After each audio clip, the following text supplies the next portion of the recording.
Affection and orgasm is a thing that can really prepare you for better sleep. It works the best when you have someone to do it with. And good news, Scott, for us, very good news, it works in the direction of good, still better than nothing if you're doing it by yourself. What if you're just wishing you had someone to do it with and crying? Tears are cathartic, and that's also okay, good. Cool, perfect. Then I'm good. You're back in the game.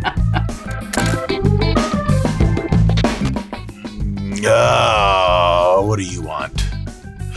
Oh, I'm on camera again. Video time. The evening wind down routine. And no, it's not just fapping it in the bathroom, but that's a huge part of it. We'll get to that in a bit. Here's the deal. The evening wind down routine almost doesn't exist because it's like the morning routine's much less popular sibling. Scott, you know, like when one of those two sisters and one of them is related to the other and one of them is like really cute, but the other one kind of looks like a freak. And then people are like, oh my God, like you're related to Chelsea. And she's like, yeah, she's my little sister. And you're like, oh. She's cool, but you're ugly. Are you allowed to tell people that? That's probably rude. That's probably not how middle school, That's exactly how middle school works. It's tough, right, Scott, to be that other sister? It would be hard to be the ugly one. God, what do you tell yourself? Because people refer to you as the ugly one. Yeah, like, oh, like, you're the ugly one? Oh, yeah. Yeah. In any case, the wind down routine has huge, huge benefits. And I think it might be as important, if not more important than the morning routine for a few reasons. One is that morning routines are just overrated. It's some kind of weird social media obsession. I don't really know why. I think it started off as like decent advice. And then I got into who could make the wackiest morning routine that was like the longest and most pointless. And that gets the most clicks just out of people just like looking at it and doom scrolling. And so because of those two things, I think people think like, yeah, morning routines like super important. They're actually not super important. Another thing is you're too busy to do them. Scott, how many morning routines have you seen people just like abandon after 2 days? Oh my God. All of them, maybe? Yeah. Like, I'm not going to wake up and go to the sauna. That I got to go to work. My kids are crying. Dog hasn't had food. Real world type of stuff. That's your real morning routine, is you realizing there's nowhere to run. You're trapped in the suburban hellhole, and that's your life. Am I talking about myself? No, Crystal feeds the dog. That's nonsense. And good relaxation sets up good sleep. And both of those are incredibly important for all of stress management. Whereas like the morning routine, if you just get out of bed and start doing work stuff, that's 90% of the way done. However, if you screw up your evening routine, it costs you relaxation, which drops fatigue for your whole week a ton, keeps you sane and effective and smarter and better recovered for training. And then sleep is like maybe the most important thing you do all day other than your day of being alive and doing anything at all. Sleep is critical to staying more muscular, leaner, way more sane, super productive, super smart, and kind to people. If you haven't had sleep in a little while, you can be kind of a dick. Sometimes you're a dick to begin with. So when you haven't had sleep, you're really, really bad. And yes, I am talking about myself. Actually, JK, Scott, did you know that when I undersleep, I turn into like super chill vibes and I love everything? Really? No joke. If I get too much sleep, I'm pissed. That's weird. Yeah, it's totally backwards. In any case, let's talk about how to get your evening routine sorted, get the BS out, get the good stuff in, and then at the end, I'll even share my personal wind down routine. Do not replicate it unless you want to become 40 years old, Jewish, balding, hairy everywhere than where it counts, and constantly DMing your erectile dysfunction doctor. It still isn't working. Daily, sometimes several times a day. Couple of suggestions. First is you want to clock out from big brain work, deep thought kind of stuff, major work tasks, major concerns in your life about 2 to 3 hours before your bedtime. There's like this, Scott, you've seen all those movies about like Wall Street and lawyers and stuff where they like finish writing their last manuscript or do their last trade and they're like, oh, and then they just like fall asleep in their chair and that's how success happens. You know what I'm talking about? Mm-hmm. Yeah. You got to work all the way from sun up to sundown. Let me tell you about those people in real life. First of all, half of them have panic disorder and end up like getting institutionalized in a few years. The rest of them are addicted to alcohol and cocaine. The rest of those that aren't are lying and they actually do plenty of shit before they go to bed. And then there's like like 1 or 2% freaks that just do that and then have a panic attack 10 years later when they're billionaires. These are not people you want to copy. No one really does this in the real world except for a few stragglers who just like are better than everyone. You're not going to be like them. No big deal. Maybe you are. You can try it, but the ideal place to start is where science recommends and then go from there. So yeah, you want to stop doing serious stuff about 2 or 3 hours before you go to sleep. That includes hard cardio and lifting. So basically you're putting into the end of your day a 2 to 3 hour period in which you do just really chill vibe stuff. Not just to prepare to go to sleep. The end of that will be that, but most of it's just to actually relax. Like think of the end of the day as just being one long,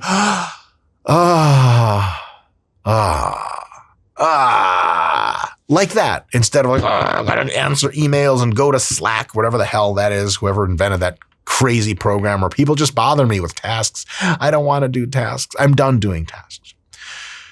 What about easy mode cardio? What if I want to walk my dog? What if I want to just like walk on the treadmill, listen to some music or podcast? That's actually totally cool up until about an hour before bed. So Scott, you know how you like to walk around your neighborhood and check out other neighbors' dogs and see if maybe you want to steal/adopt them later? Yeah, of course. Totally fine up until an hour before bed. Well, Scott writing in his notebook.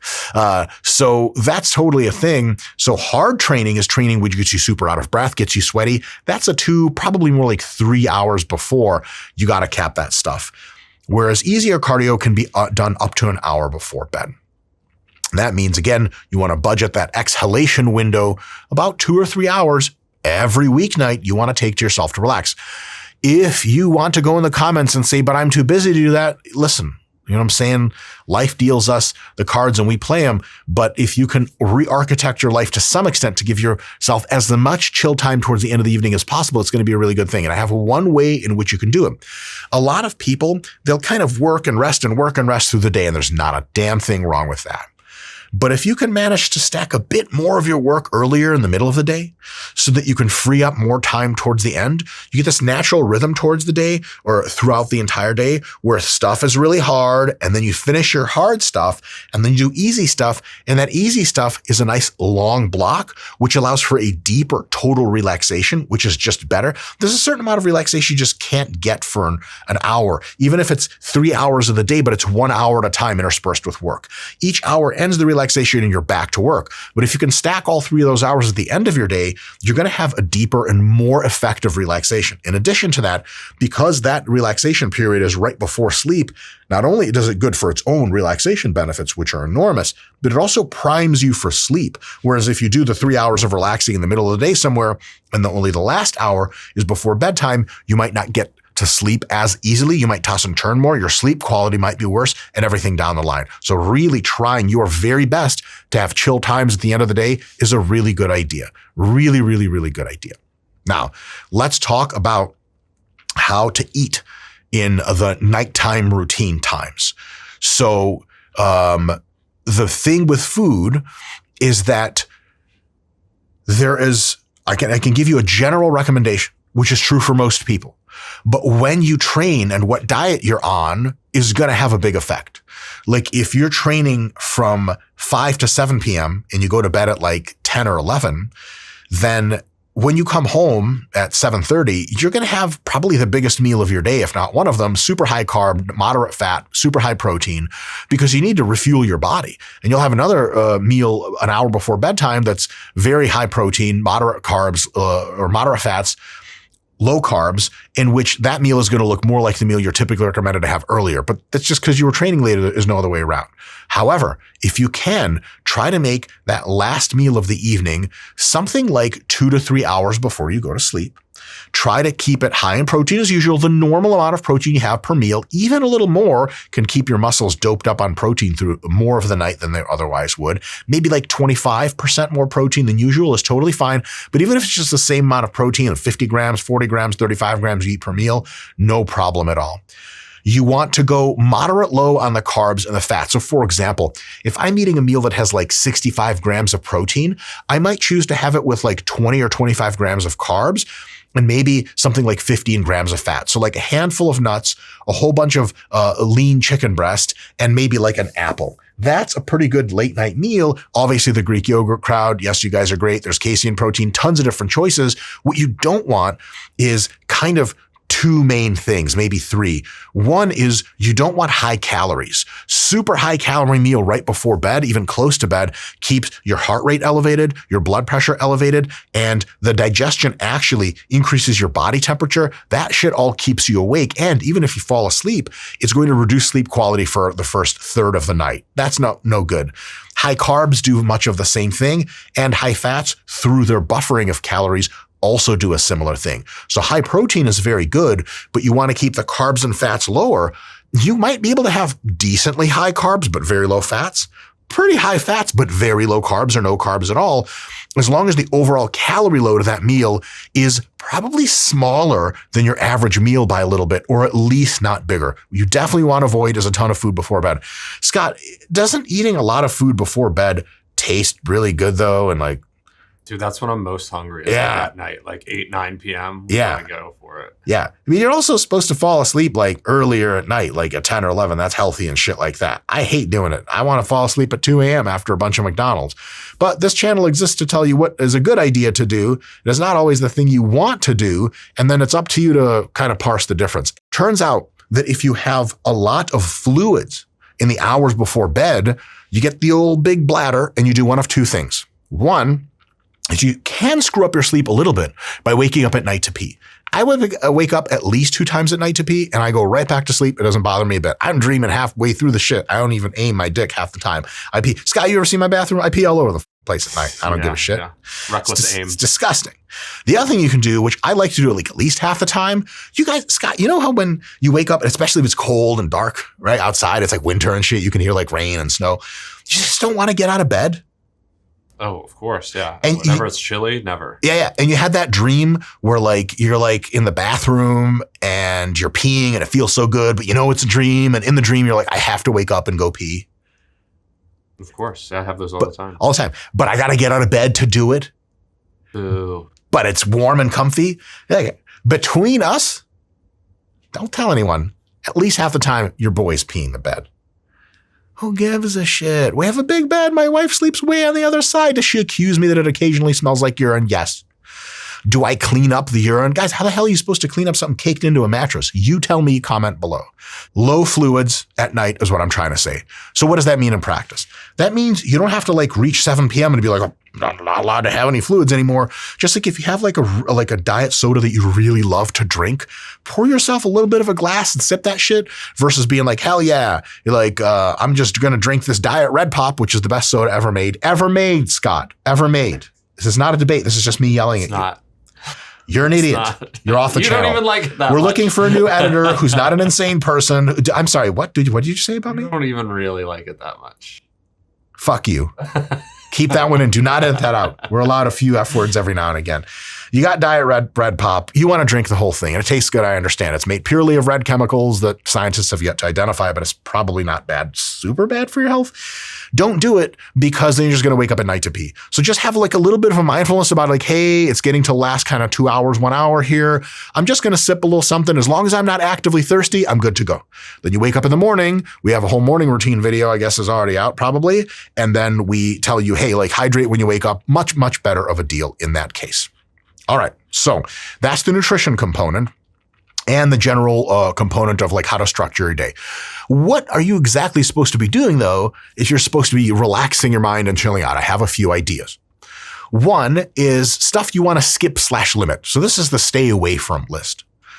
Twitter battles. Scott, let's do a quick Twitter battle here. You and I ready? Mm-hmm. Hey, your opinion on the following issue I also don't understand like you don't understand is stupid because you're on team red and I'm blue. Blocked. Oh. Oh, no, hold on. Oh, wait, no, we got to argue. No, I got it. I keep going. Comment on my post on my own post. I can't believe @ person I'm not allowed to tag anymore blocked me. What a bitch.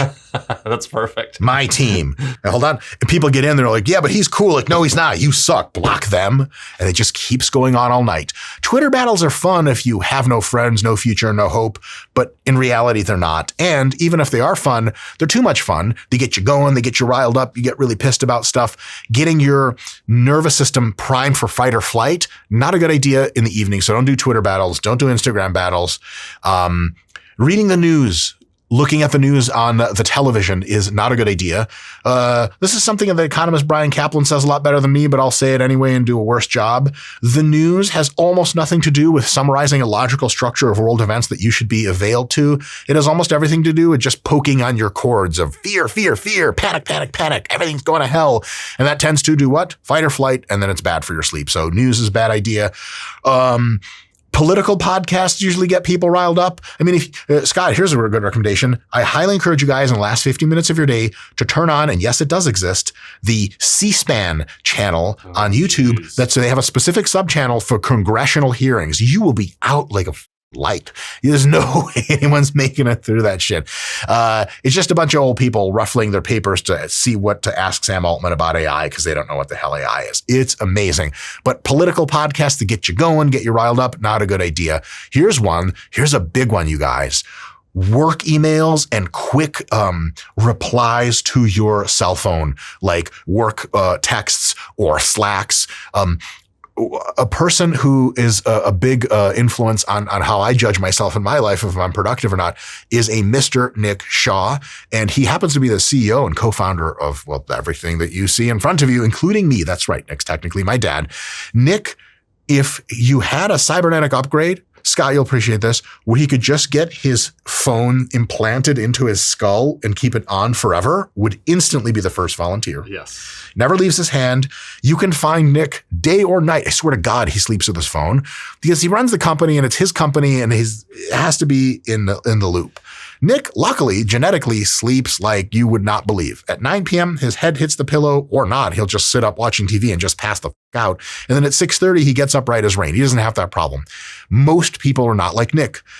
You have to have, if it's important to you to get good sleep and you're stressed and you need a better evening wind down routine, everyone in your whole organization, the whole stack that is relevant to you needs to be informed of the fact that after 7 p.m. or 8 p.m. or whatever it is in your life, you are blackout, you're gone, you're in transit, you're in a tunnel underneath the Pacific. You might as well be fucking dead. You don't exist. And if they know that and they care about you and you're a functioning machine in the organization, they don't want to break you, you take your phone, you put on a do not disturb, and you resist the temptation. Scott, you ever sitting on the couch and you're like, I wonder what Slack's doing? Scroll to Slack. You don't ever do that. No. I don't ever do that. JK, I do sometimes do that. I'll get high on marijuana on the weekends, which is intentionally supposed to unplug me and be like, oh, I wonder if what's on Slack. Don't do that. Don't look at your text. Don't look at Slack. Don't look at email. There's this addiction to quick little, hey, just a quick thing. And if you're a person who does a pretty decent job at anything, you'll have like 5 people in any 1 hour bothering you for little quick things, which for them are little and quick. But for you is your entire workday extended into your wind down. You got to cut off from any kind of input channels that you don't want around. Nothing competitive, nothing adrenaline spiking. So playing video games is super fun, but maybe like an hour or 2 before bed, you could even cut that jazz out, especially if you yell obscenities and racial slurs at the screen during shooting video games, which I've never done before. Scott, they're all 12-year-olds that are better than me, right? There's like no one with a job and a girlfriend that can beat me at like, more like. Well, definitely no one with a girlfriend. Yeah, for sure. What about those gamer girls that are like quirky and nerdy, but it looks like they can have sex with people because they look okay? That's just an AI-driven illusion, isn't it? They're not real people. They're not good at games, I don't think. No, yeah. They're just like, oh my God, I love gaming. Yeah. Shut up. Like bunny ears or whatever. Yeah, bunny ears out of here. Probably all those girls can beat me at video games. In any case, what should you do? I got definitely stuff to do and then stuff maybe to try that's maybe. It's a big maybe. One is chill convo, low stakes convo. So like not like, hey, trying to like figure out the whole meaning of why the hell we're still in this relationship, but more like just chill banter with friends and family. Totally cool. Face to face is the number 1. FaceTime is number 2, video chat. Number 3 is phone, and text is kind of last. Text has this thing where you send a text and you kind of have an anticipatory response and a little bit of a fight or flight, and then they respond back and you chill, and it's kind of a little bit more of a wave. Sometimes they'll like forget they were talking to you and fall asleep, and you're like checking your phone and stuff. It gets you back into that phone checking rhythm you don't want. So ideally you want in real life. You don't have anyone talk to in real life. I mean this 100%. Talk to ChatGPT. It'll be the best friend you've ever had. It is better than you at almost every friend thing, and it'll prove it to you by loving you more than anyone's loved you. I would know from personal experience. Taking a walk is a good idea. Getting a bit of a stretch in, doing some chill yoga, not psychotic hot yoga stuff. Meditating is cool if you're into that sort of thing. I am, but I do mine post-workout, so no big deal.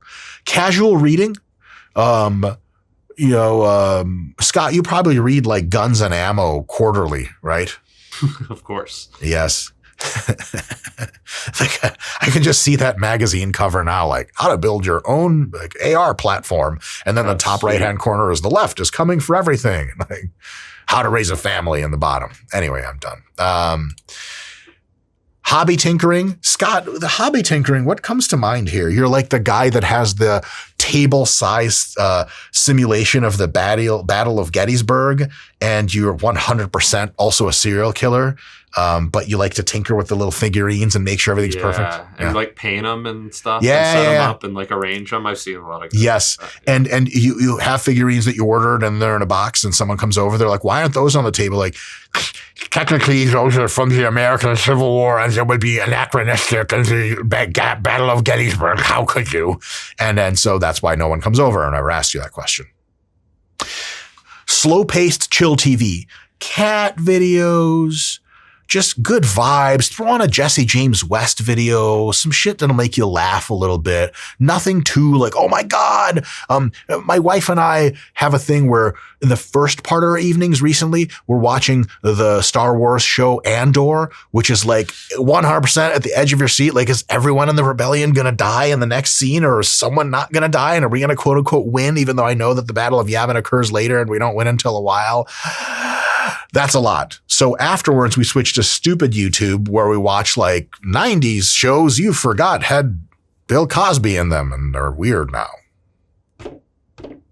Scott, that's weird, huh? Yeah. Sad. Other stuff to try. First, brain dump journaling.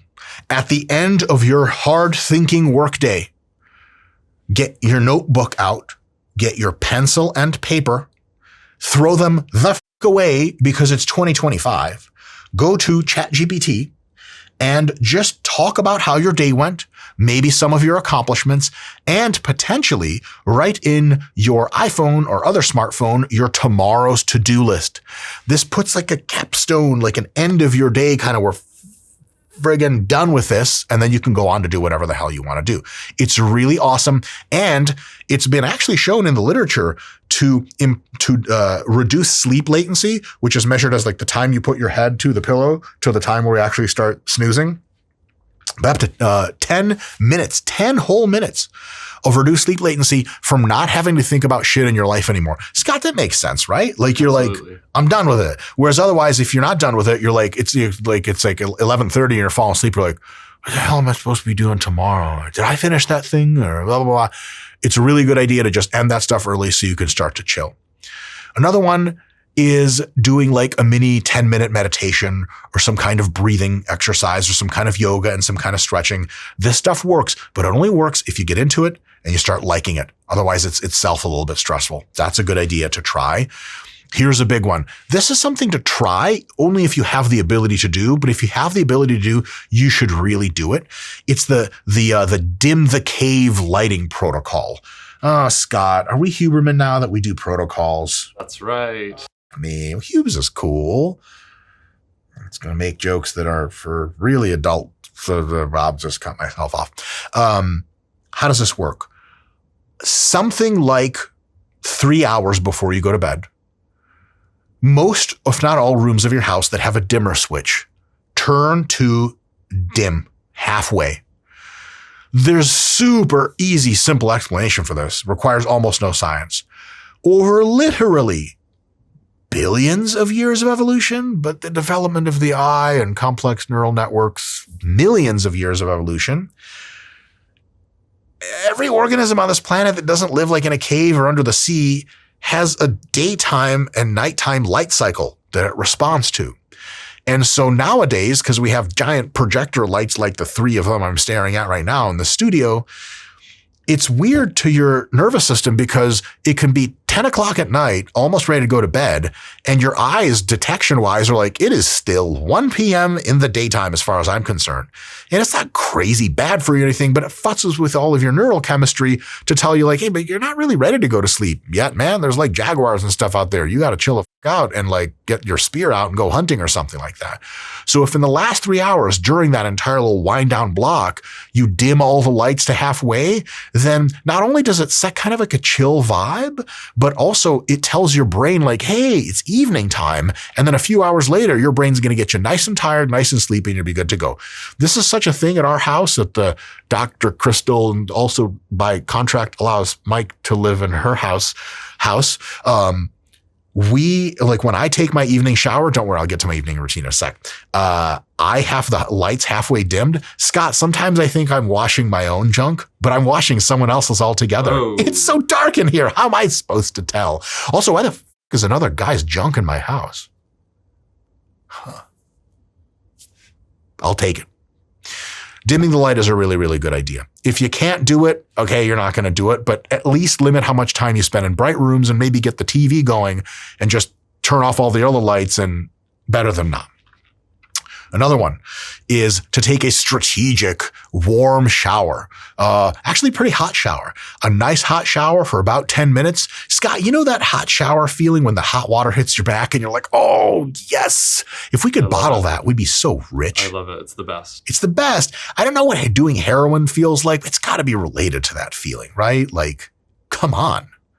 It's amazing. That feeling is awesome for you. It actually raises your body temperature. Raises your body temperature. And then later, as you cool down, it simulates some of the natural processes of cooling that occur before bedtime anyway. Ooh, and it gives you the yawns. When you get a nice hot shower going, and then you towel off and get in your PJs, or in my case, nothing at all, because your boy sleeps in the nude. Did you want that mental picture in your head? Too bad. You got it. Wait, hold up. Ready, Scott? I'm going to do this. Don't think of me naked. Don't do it. My whole body, whatever that mangled shit down there looks like, it's all hairy. Everything's hairy. That's how you start. As soon as you hit that shower and you get your PJs going or whatever, like, you're a little sleepy. And that's a really, really good thing. It's super relaxing. It's super awesome. And also, ostensibly, you need showers to keep clean. So all good things. You can do 2 things that kind of make sense sequenced. Very optional, but these are dope. One is a gratitude reflection vibe session, which can last literally 30 seconds or go on for hours if you like. And it's where you take stock of like shit that's going well, shit you're grateful for. Ending on a positive note can tell your brain like, hey man, everything's good. And it really primes it for sleep at a psychological level. Whereas like, Scott, you know what I'm saying? If you think everything in your life is terrible, like it kind of, you know what I'm saying? It keeps you up because you're like, I got to do something about this shit. Right? Sure.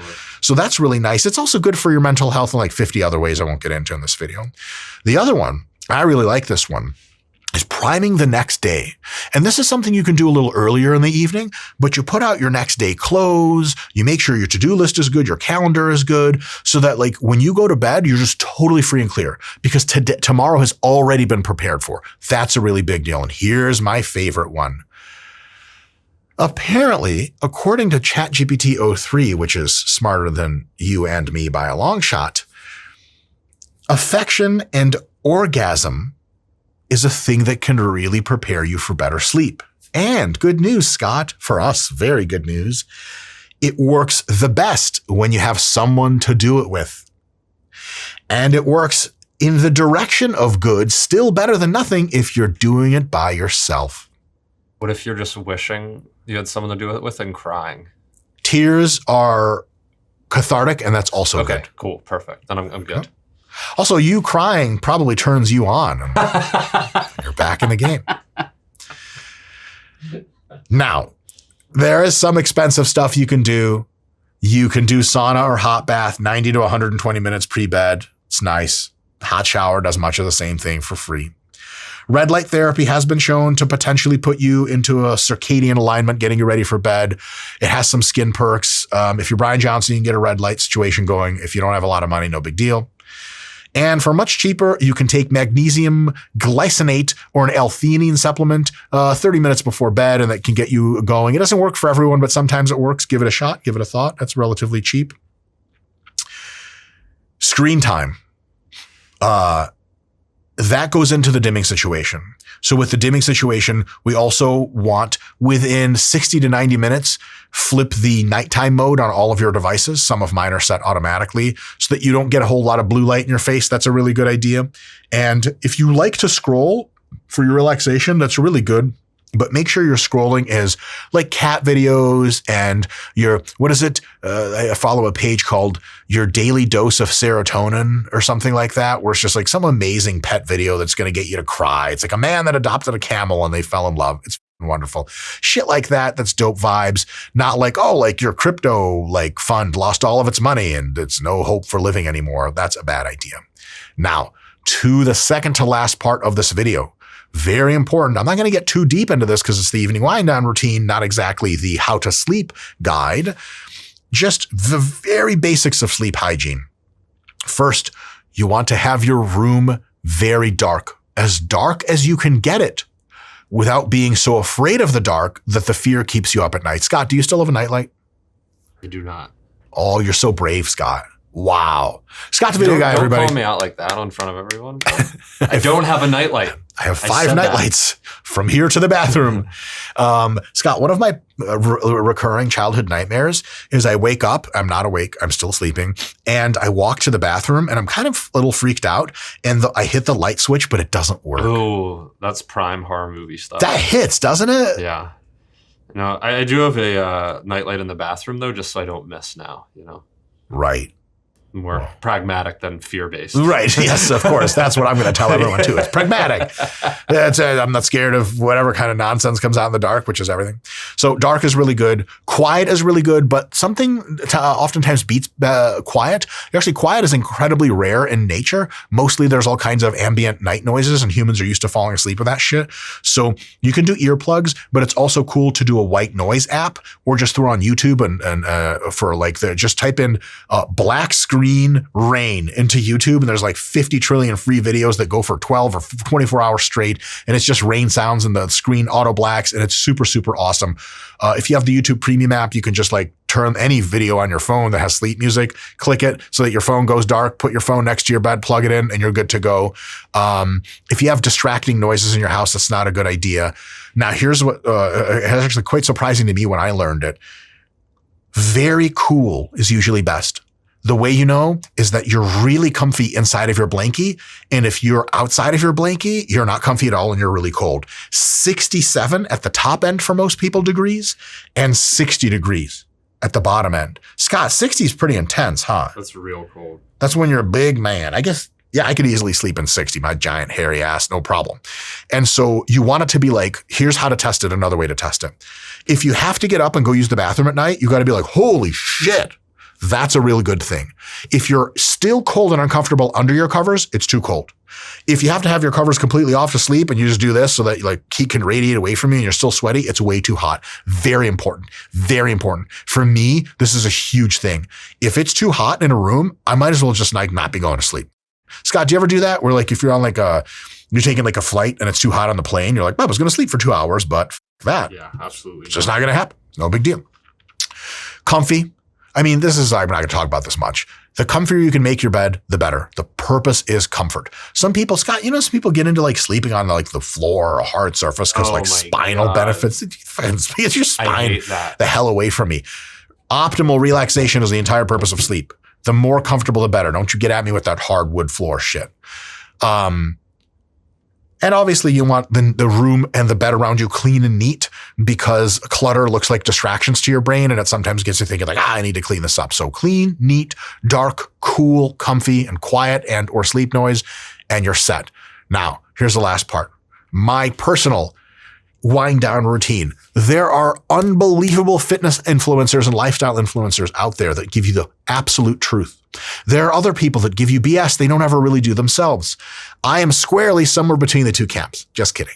You're only going to get the real shit from me ever, and that's a corporate promise and a personal promise. So here's my actual wind down routine that I actually use myself. Do not copy me.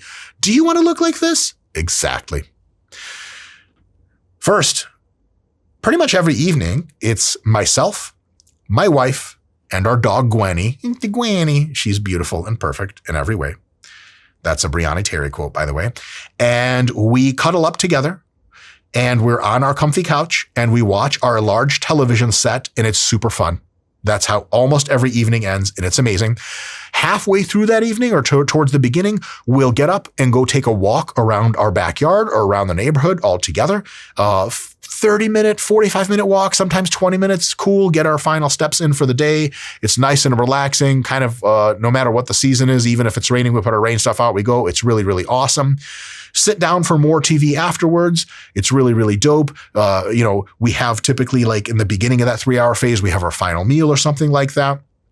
And at some point after this sort of situation, after the walk, Crystal, my wife, she'll fall asleep. She falls asleep. Like you turn on a television, she's going to fall asleep inevitably. It's just going to happen. That's when I switch away from the stuff we like together to nerd shit. I usually watch like digital combat simulator dogfight shows like Growling Sidewinder. I'm a huge fan of that channel. All kinds of crazy nerd shit I'm not even going to get into. It's just frankly embarrassing at this point. Just kidding. I own all of it. It's dope. And the nerd stuff, it's fun, but it gets me kind of like, into like, oh man, like I can go to sleep. And then I don't go to sleep. Why? Because I go to the bedroom where I do what? I get my VR headset, then I go to the bathroom, and then I do what you think I do in the bathroom. Scott, shut up. You'll judge me when I'm 6 feet in the ground. Bury me with my Quest 2 VR headset, please, on me, with the videos I like on. That's how I want to die, and probably will from a heart attack sooner than later. So yes, I do FAP time, and then I take a shower for, like fapping is disgusting, and a nice hot shower. I love to do that. I take my PM supplements. Usually I shoot pharmaceutical grade growth hormone. Like I said, I'm just going to keep it real. And I check my to-do list to make sure tomorrow is all set. Check my alarms that they're set. The calendar looks good. My clothes for tomorrow morning for training are out. And then I turn on sleep music and I join my wife and dog on our bed and we begin to worship Satan using our bodies. Nope. Those Saturdays only. Go to sleep. And then voila, that's it. That's a real evening wind down routine from your boy. Don't attempt anything I do. And adult films are for adults only. I've been Dr. Mike. Let me know if anything like this is helpful. If you want to know anything about any other kind of routines, and I'll see you next time.